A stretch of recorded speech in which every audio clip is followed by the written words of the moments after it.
Hello everyone, welcome back to my YouTube channel. दोस्तों, bank में अगर आपका लॉकर है या आप लॉकर लेने के लिए सोच रहे हो ना, तो ये वीडियो पूरा आपके लिए है। क्योंकि बैंक के लॉकर में क्या होता है कि हम हमारी जो वैल्यूएबल चीज़ होती है ना वही रखते हैं। जैसे हो गया कि भाई गोल्ड की ज्वेलरी हो गई, या कोई हमारे ऐसे कोई इंपॉर्टेंट डॉक्यूमेंट हो गए। जो इंपॉर्टेंट डॉक्यूमेंट में जो हम बोले तो कि भाई हमारा घर का एग्रीमेंट हो गया, ऐसा कोई इंपॉर्टेंट डॉक्यूमेंट जो वैल्यूएबल चीज़ होती है ना, वही हम बैंक के लॉकर में रखते हैं। अगर जो लॉकर में रखा हुआ जो हमारा चीज़ है वो गुम हो जाए, चोरी हो जाए, या कोई मतलब ऐसा कुछ हो कि भाई अर्थक्वेक आ गया, हमारी जो लॉकर में रखी वो चीज़ें डिस्ट्रॉय हो गई, तो उस केस में बैंक क्या बोलता है, उसके लिए रिस्पॉन्सिबल कौन है? बैंक है, हम है, कौन है? वही पूरा आज हम ये वीडियो में डिस्कस करने वाले हैं कि भाई ऐसा कोई इंसिडेंट हुआ तो हमको क्या कोई कुछ मिल सकता है, या उस केस में रिस्पॉन्सिबल कौन है, बैंक क्या बोलता है, आरबीआई का रूल्स क्या बोलता है। वही पूरा आज हम ये वीडियो में डिस्कस करने वाले हैं। क्योंकि हम जब लॉकर का एग्रीमेंट होता है ना, तभी हम साइन कर देते हैं, जहां बोलते हैं वहीं साइन कर देते हैं, पर लॉकर के एग्रीमेंट में क्या लिखा हुआ होता है ना, वो कोई नहीं पढ़ता है। चाहे आप हो या मैं हो, कोई नहीं पढ़ता है। जो मतलब जहां बोला गया हमने वहां सिग्नेचर कर दिया। तो लॉकर के एग्रीमेंट में क्या लिखा हुआ होता है, उस केस में रिस्पॉन्सिबल कौन है, वो सब पूरा आज हम ये वीडियो में डिस्कस करने वाले हैं। तो वीडियो पूरा देखना। दोस्तों, सबसे पहले हम ये जान लेते हैं कि भाई लॉकर के केस में मतलब बैंक का जो लॉकर होता है ना, उसमें कौन सी चीज़ें हम रख सकते हैं और कौन सी नहीं रख सकते। आरबीआई क्या बोलता है कि भाई आरबीआई क्या बोलता है कि भाई कौन सी चीज़ें हमको रखना चाहिए और आरबीआई कौन सी चीज़ें में मना करते हैं, ये भी हम अभी डिस्कस कर लेते हैं। पर आगे वीडियो में ये भी डिस्कस करेंगे कि लॉकर लेते टाइम हम जो एग्रीमेंट साइन करते हैं ना, वो एग्रीमेंट में क्या लिखा हुआ होता है, वो भी हम आगे अभी वीडियो में डिस्कस करने वाले हैं। पर उससे पहले ये जान लेते हैं कि आरबीआई कौन सी चीज़ें रखने के लिए बोल रही है लॉकर में और कौन सी मना कर रही है। तो कि भाई आरबीआई जो है ना, वो बोलती है कि हमारी जो वैल्यूएबल चीज़ जिसको बोला जाता है, जैसे कि हमारी गोल्ड की ज्वेलरी हो गई, या कोई हमारे ऐसे इंपॉर्टेंट डॉक्यूमेंट हो गए, भाई कि हमारा घर है उसका कोई एग्रीमेंट है, ऐसे कोई इंपॉर्टेंट डॉक्यूमेंट हो गए या गोल्ड की ज्वेलरी हो गई जिसको वैल्यूएबल चीज बोला जाता है ना, वैसी कोई चीज होती है ना, तो हम लॉकर के अंदर रख सकते हो। आरबीआई मना कौन सी चीजें कर रही, तो कि भाई एज पर गवर्नमेंट गाइडलाइन जिसको इलीगल चीज बोला जाता है, जैसे कि ड्रग्स एंड नार्कोटिक्स को लगती कोई चीज हो गई या विपन्स हो गया, मतलब एज पर गवर्नमेंट गाइडलाइन जिसको इलीगल चीज बोला जाता है ना, ऐसी कोई चीज हम लॉकर के अंदर, बैंक के लॉकर के अंदर नहीं रख सकते। और आरबीआई ने स्पेशली ये भी बोला है कि भाई लॉकर के अंदर हम कैश नहीं रख सकते हैं। मतलब कि हमारा जो रोकड़ा बोलते हैं ना जिसको, हम वो लॉकर के अंदर नहीं रख सकते, कैश नहीं रख सकते। ये आरबीआई ने स्पेशली बोला है। कई लोग रखते हैं लॉकर के अंदर कैश, पर दिक्कत उस दिन होती है ऐसा कोई इंसिडेंट होता है, उसी दिन दिक्कत होती है। क्योंकि लाइफ में हर रोज कोई दिक्कत नहीं होती है, पर कोई एक ऐसा एक्सीडेंट हो जाता है ना, उसी दिन दिक्कत होती है। तो ये केस में भी ऐसा ही है। अगर बैंक को पता चलता है कि आप बैंक के लॉकर के अंदर कैश रख रहे हो ना, तो उस केस के अंदर मतलब बैंक आपका जो लॉकर है ना, वो टर्मिनेट भी कर सकती है। बैंक को राइट से है ये। तो मतलब बैंक के लॉकर के अंदर एज पर आरबीआई गाइडलाइन हम कैश नहीं रख सकते। तो हम बैंक के अंदर जब सेविंग अकाउंट ओपन करवाते हैं ना, तभी हम बैंक के कस्टमर होते हैं। पर लॉकर के अंदर, लॉकर के केस के अंदर हम बैंक के कस्टमर नहीं है। तो क्या है वो भी अभी आप वीडियो के एंड में आपको पता चल जाएगा कि भाई हम बैंक के कस्टमर नहीं है तो हम क्या है। दोस्तों, अगर हमने बैंक के लॉकर के अंदर कोई हमारी ऐसी वैल्यूएबल चीज़ें रखी है, जैसे कि गोल्ड की ज्वेलरी हो गई, या मतलब हमारे कोई ऐसे इंपॉर्टेंट डॉक्यूमेंट, कोई भी हमारी मतलब वैल्यूएबल चीज़ जो बैंक के लॉकर के अंदर पड़ी है वो चोरी हो जाए, या मतलब कोई ऐसा आकस्मिक ऐसा कोई एक्सीडेंटली ऐसा कोई हुआ कि भाई जैसे कि टेररिस्ट अटैक हुआ टेररिस्ट, या कोई ऐसा अर्थक्वेक आ गया, उसकी वजह से हमारी जो लॉकर में जो भी चीज़ पड़ी थी ना, वो डिस्ट्रॉय हो गई या चोरी हो गई या गुम हो गई, तो उस केस के अंदर बैंक क्या बोलता है।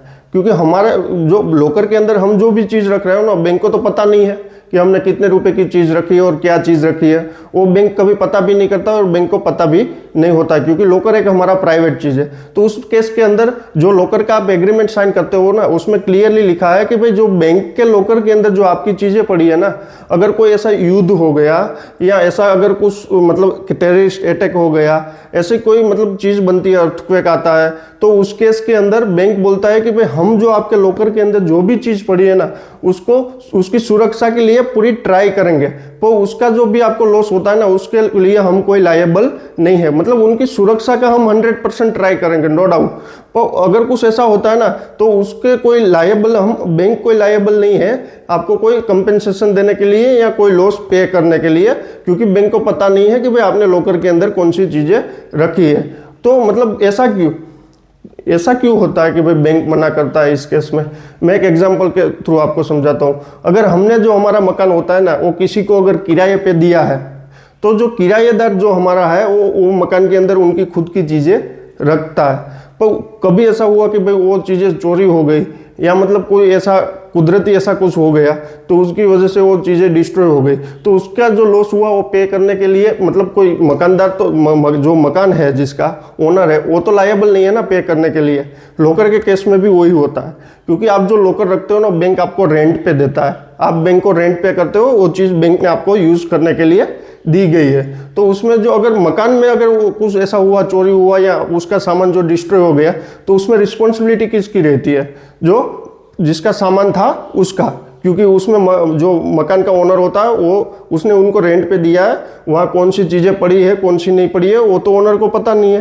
तो मतलब वो बैंक जो मतलब बैंक के अंदर लॉकर के अंदर आपकी चीज़ें पड़ी है ना, उसकी बैंक मतलब सुरक्षा की 100% ट्राई कर सकती है। पर अगर कुछ ऐसा लॉस हुआ ना, कोई इंसिडेंट की वजह से, तो बैंक पे करने के लिए लायबल नहीं है, ये क्लियरली लॉकर के एग्रीमेंट में लिखा हुआ है।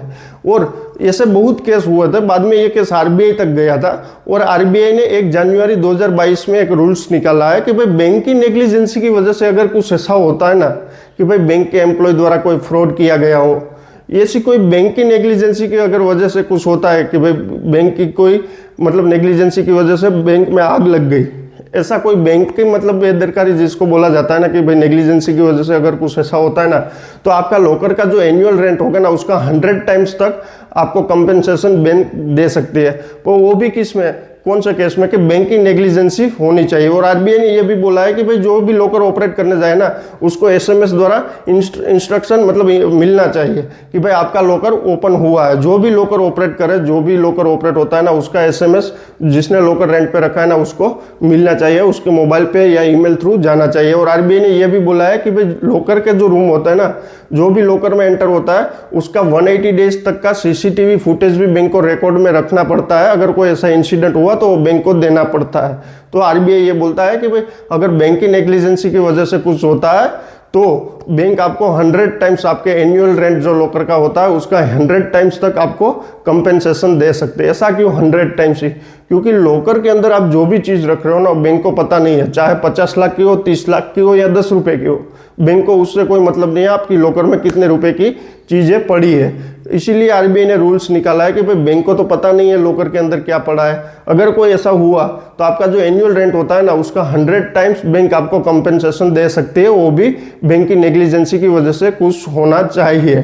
तो ये आरबीआई का रूल्स कहता है। और बैंक में जब हम लॉकर रखते हैं ना तभी हम बैंक के कस्टमर नहीं होते। जैसे हमने किसी को मकान किराए पे दिया हो ना, वही बैंक का और आपका रिश्ता होता है, क्योंकि बैंक आपको एक जो लॉकर होता है ना वो यूज़ करने के लिए देती है और आप उनको रेंट देते हो। तो उसमें जो भी चीज़ें पड़ी है ना उसके लिए बैंक लायबल नहीं है। जो बैंक के कंट्रोल के बाहर से की कोई चीज़ हो ऐसी, मतलब जैसे मैंने बोल दिया कि भाई टेररिस्ट अटैक हुआ, अर्थक्वेक हुआ, तो वो बैंक के कोई कंट्रोल में नहीं है। ऐसी कोई चीज़ बोलती है तो बैंक क्लियरली बोलता है कि भाई उसमें जो लॉकर में आपकी चीज़ें पड़ी है उसकी सुरक्षा की हम 100% ट्राई करेंगे, पर अगर कोई ऐसा लॉस हुआ तो पे करने के लिए बैंक लायबल नहीं है। और आरबीआई भी यही कहती है कि भाई अगर बैंक की नेग्लिजेंसी की वजह से अगर कुछ ऐसा होता है तो बैंक में जो आपका लॉस हुआ है उसका मतलब बैंक का जो लॉकर का एनुअल रेंट होगा ना उसका 100 टाइम्स तक मैक्सिमम आपको बैंक कंपेंसेशन दे सकती है दोस्तों। और भी कोई लॉकर के रिगार्डिंग आपको क्वेरी हो ना दोस्तों तो मेरे को कमेंट करके बता दीजिएगा।